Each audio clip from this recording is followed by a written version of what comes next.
My dad chose his new family over me. Now he wants me back when everything is falling apart. I'm 17M, sitting on the floor of my bedroom at my grandpa's house, and the silence here is the loudest thing in the world.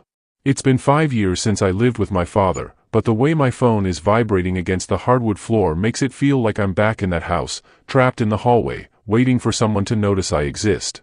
My dad's stepdaughter, a girl I'll call my stepsister even though we haven't spoken in years, is dying. She's in hospice. My dad is losing his mind, his wife is a wreck, and they have decided that I am the missing piece of their support system. Because I refuse to go to the hospital and play the role of the grieving brother, I am being branded a sociopath by everyone on that side of the family. I need to write this out, from the very beginning, because when you're told you're cruel enough times, you start to believe it. My life is divided into 2 parts, before the surgery and after the surgery. Before the surgery, I was a normal kid. My mom was the center of everything. My dad was a good guy then, or I thought he was. We went camping, we had Friday night pizza, he helped me with my math homework. Then, when I was 9, my mom went in for a routine procedure. Something went wrong with the anesthesia, and she never woke up. For a year, it was just me and my dad. It was quiet and sad, but he was there. Then, when I turned 10, everything shifted. He started spending all his time on his laptop. He told me he'd met someone. An online girlfriend. He'd never seen her in person, but he told me they were soulmates and that she and her daughter were moving into our house. He didn't ask me. He didn't introduce us over video chat. He just announced it like he was telling me he'd bought a new toaster. The day they moved in was the day my childhood officially ended. Before the girlfriend even pulled into the driveway, trucks arrived. They weren't moving trucks with furniture, they were medical supply trucks. I remember watching from the window as they carried in boxes of sterile tubing, oxygen tanks, a specialized hospital bed that cost more than my dad's car, and crates of liquid nutrients. My mom's sewing room was gutted and turned into a sterile ward. The living room was crowded with monitors.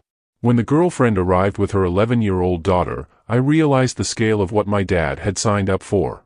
The daughter was profoundly disabled.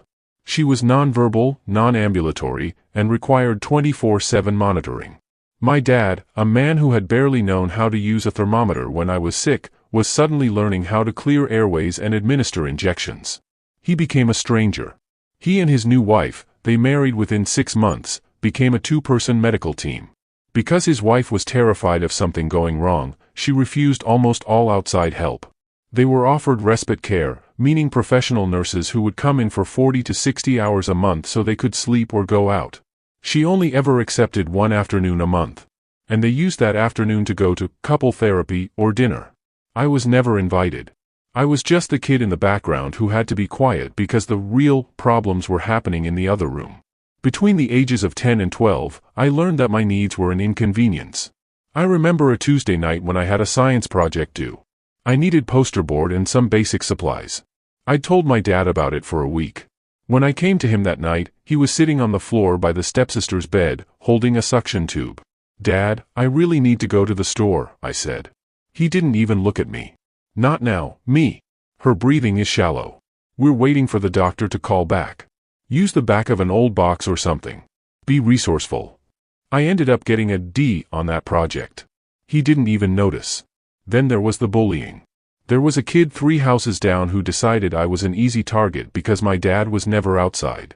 He'd wait for me after school and try to kick my bike over while I was riding it. I came home once with a bloody elbow and a broken chain. I told my dad. I told him the other kids' parents were willing to talk. My dad just sighed. "I can't deal with neighborhood drama, me. We just had to order a new $4,000 piece of equipment that the insurance won't cover. I'm stressed, the wife is crying, and you're complaining about a kid on a bike? Just ride faster." The worst was when I got sick. I woke up one morning with a pounding headache and a fever that made the room spin. I went to the kitchen to find my dad. He was busy helping his wife lift the daughter. "Dad, I think I'm really sick," I whispered. His wife looked at me with this look of pure annoyance. "We can't have germs in here, me. If she catches what you have, it could kill her. Go to your room, stay there, and don't come out until the fever is gone. I'll leave some Gatorade outside your door." I sat in my room for 2 days, shivering, until my grandpa called to check in. When he heard my voice, he drove over immediately. He found me dehydrated and delirious. He didn't even talk to my dad. He just picked me up and took me to the ER. My dad didn't even realize I was gone for 4 hours. That was the turning point. My grandpa is a quiet man, but he's observant. He started keeping a log. He kept track of how many times he had to buy me clothes because my dad wouldn't. He kept track of my declining grades. He kept track of the medical neglect. When I was almost 13, Grandpa sat me down and asked if I wanted to live with him. I burst into tears. I didn't even have to think about it. The legal battle wasn't even much of a battle. When the mediator asked my dad about my school schedule or my doctor's name, he couldn't answer. He just kept talking about the sacrifice he was making for the family. He honestly thought that neglecting his biological son was a noble act because he was serving a disabled child. Grandpa won custody.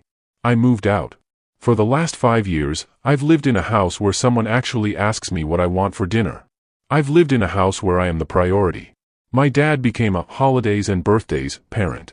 He'd call, talk about the stepsister for 45 minutes, ask how school was, and then hang up before I could answer. Yesterday, the phone rang. It was my dad. He was sobbing so hard I could barely understand him. "It's over, me," he gasped. "The doctor said she's in the final stage. 2 weeks. Maybe less. We're moving her to hospice today. We need you here. His wife is a shell of a person. I'm drowning. Please, come to the hospital. You need to say goodbye to your sister." I sat there on my bed, looking at a photo of my mom. I felt a cold, hard knot in my chest. "No," I said. The sobbing stopped. "What? I'm not coming, Dad. I don't have a relationship with her to say goodbye to. I haven't lived in that house in 5 years, and when I did, she was the reason you stopped being my father. I don't know her. I don't know your wife. I don't care about them. How can you be so heartless?" he yelled. "She is an innocent human being who is dying. This isn't about the past. This is about being a decent person." I didn't raise my voice. I just said, "I don't care enough to support you through a difficult time when you didn't put me first when I was still your kid. You weren't there when I was sick. You weren't there when I was scared. You chose them every single day for years. Now, you're asking me to show up for your tragedy? No. I'm busy being the person you didn't help me become." He told me I was selfish and cruel. He told me that I would regret this when I'm older and realize that life is about more than grudges. He said I was dead to him if I didn't show up. I told him, "I've been dead to you since I was 10, Dad. You just finally noticed." Since that call, my phone has been a weapon. My dad's wife's family, people I met maybe twice, are texting me, calling me a monster, a sociopath, and a waste of space. They're saying that the girl is an angel and that I'm punishing a dying child for the sins of the father. But I'm not punishing her. I'm not doing anything to her. I'm just not participating in the theater of their lives anymore. My grandpa is in the other room. He's been on the phone with my dad for an hour. I can hear my dad's voice vibrating through the wall, screaming that Grandpa poisoned me against him. Grandpa just keeps saying, "You did this yourself, Naeem. You left him behind years ago. You don't get to ask for him back now just because you're sad." I'm sitting here wondering if I am the asshole. Is there a level of doing the right thing that transcends how you were treated? Should I go just to be a good person? But then I think about the hospital room. I think about my dad's wife looking at me with those eyes that always said I was a burden. I think about my dad expecting me to hug him and tell him it's okay. And I realize that if I go, I'm lying. I'm pretending that he was a father, and he wasn't. I stand by what I said. He hasn't earned my support. He spent his support budget on a woman and a child he chose over his own son. Now his account is empty. Am I the a-hole? My dad says I can't take this back, but honestly, looking at my quiet, safe room at Grandpa's, I don't think I ever want to. Update. I didn't expect things to get louder after I posted, but they did. Not in my house, because Grandpa's place is still the same quiet it's always been, but inside my phone and inside my head. For a couple of days I barely slept. Every notification made my stomach drop because I knew it would either be my dad, someone connected to his wife, or another number I didn't recognize telling me what kind of person I was. At first I read everything. That was a mistake. People who barely knew me felt comfortable explaining my own life back to me like they had been there. Some messages were long lectures about compassion. Others were just insults. A few tried guilt instead, describing machines, hospital smells, and how hard it was to watch someone fade. I realized quickly none of them were actually talking to me. They were talking at the idea of me they had created, the ungrateful son who refused to show up. Grandpa eventually took my phone off the kitchen counter one morning and told me to stop reading it. He didn't say it harshly. He just pointed out that every time I checked my messages my shoulders went up like I was bracing for impact. He muted a bunch of numbers for me and handed the phone back like nothing dramatic had happened. That small act made me feel about 10 years younger in a way that wasn't embarrassing, just relieving. The hospital updates kept coming anyway, mostly from my dad. They shifted in tone depending on the day. Sometimes he sounded exhausted and broken, sending short messages about how she wasn't responding much anymore. Other times he swung back into anger, reminding me that family shows up during tragedy and that I was choosing to live with regret. The emotional whiplash felt familiar. It reminded me of living in that house where everything depended on how stressful the day had been for them. I didn't reply to most of it. Not because I was trying to punish him, but because every time I typed something I deleted it. Anything honest sounded cruel when written out, and anything gentle felt fake. Silence ended up being the only thing that didn't make me feel sick. School felt strange during that week. I'd sit in class and catch myself drifting off, not thinking about my stepsister exactly, but about hospitals in general. The smell of disinfectant has always stuck with me since my mom died. I realized I was carrying two completely different memories at once, one of being 9 years old holding my dad's hand in a waiting room, and another of being 11 standing alone in my own kitchen while alarms beeped down the hallway for someone else. That overlap messed with me more than I expected. I started wondering if maybe my dad wasn't entirely wrong when he said I'd regret not going. Not because I felt connected to my stepsister, but because death has a way of freezing moments permanently.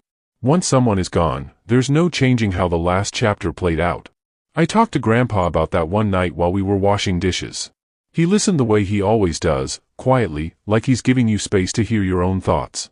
He didn't tell me what choice to make. He just asked whether going would actually be for me or whether it would be another situation where I was expected to take care of everyone else's emotions. That question stuck longer than anything else anyone had said. A few days later my dad called again. I almost didn't answer, but something told me avoiding him forever wasn't realistic. His voice sounded different this time. Not angry. Not demanding. Just worn out in a way I hadn't heard before. He talked about how small she looked in the hospital bed and how the machines were doing more work than her body. He described how quiet the room felt at night. For the first time, he didn't ask me to come immediately. He just kept talking like he needed someone to listen. I mostly stayed quiet. There wasn't much I could say that wouldn't turn into another argument. After a while he asked if I hated him.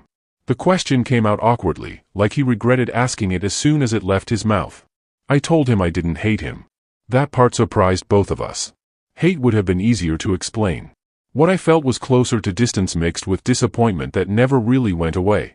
I told him I stopped expecting things from him a long time ago because expecting anything hurt too much. There was a long pause after that. He didn't argue. He didn't defend himself. He just breathed into the phone like he was processing something he'd avoided for years. Then he said something that honestly threw me off balance. He admitted he thought he was doing the right thing back then. He said he believed sacrificing everything for a medically fragile child made him a good person, and he convinced himself I was old enough to understand. Hearing that didn't fix anything, but it explained a lot. He hadn't seen himself as choosing one kid over another.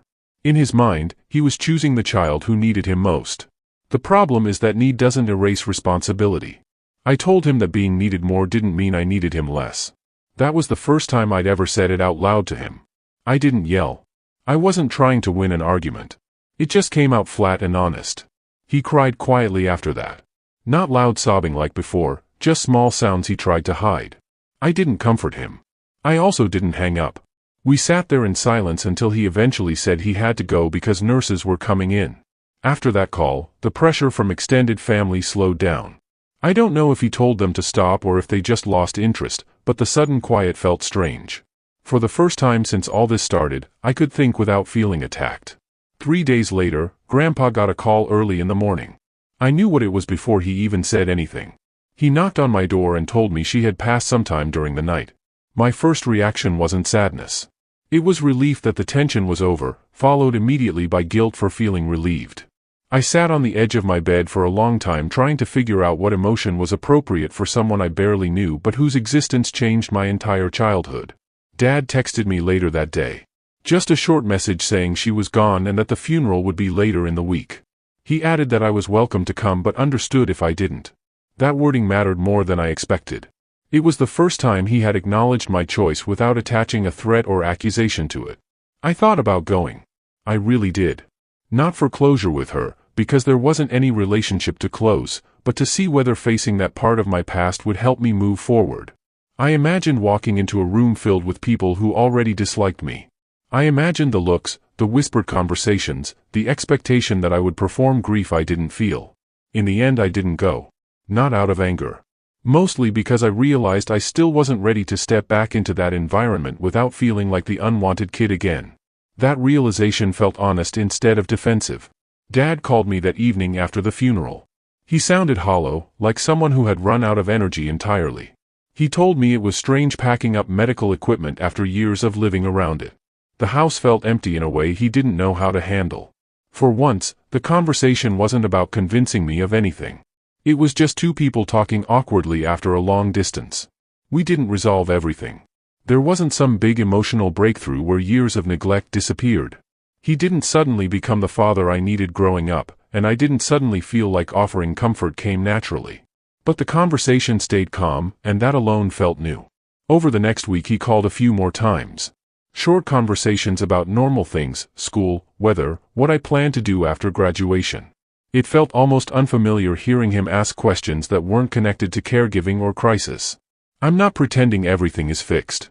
There's still resentment there, and probably always will be.